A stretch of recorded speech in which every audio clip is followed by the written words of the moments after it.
Doesn't look like much now, but we've planted over 1,000 perennial plugs all around these stairs, sedums that'll creep in and around the steps. The trench you see here, Justin dug, we're going to put this straw matting that has a photodegradable net that will eventually deteriorate. So we put the seed down for the prairie wildflowers.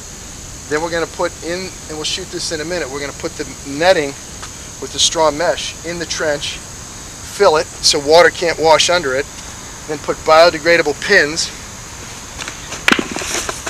all over the site. They're actually made out of corn sugars instead of metal.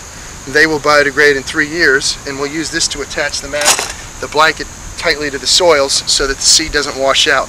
That'll keep moisture in, it'll stop the seed or the weeds from coming up and through, and in 3 years hopefully this will be a gorgeous site. We'll get more shots when we return. Over here, the flagstone patio that we put in for the homeowners underneath their deck. Next year they're talking about putting in a roof to keep rainwater off of it, maybe a swing set, perhaps a waterfall and pond over here along the side to attract more wildlife. This will be a certified wildlife habitat when we're finished. We also did a complete renovation out front, but right now the plugs are kind of sitting there because it's late fall, and we'll see what they look like in the spring. Get some video of that.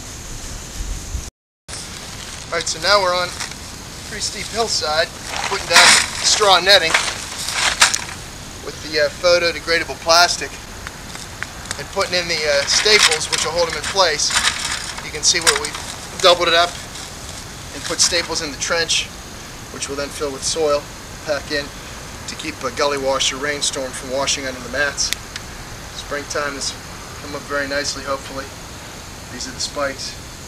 Pretty tricky stuff on a steep hillside like this, but it's absolutely necessary to keep the seed from washing down the hill and also to keep the wind from blowing the seed out. And you have to overlap the seams, which we've done. Put staples or pins closer together on the seams, and then one every 3 feet in the field. So that's what we're doing.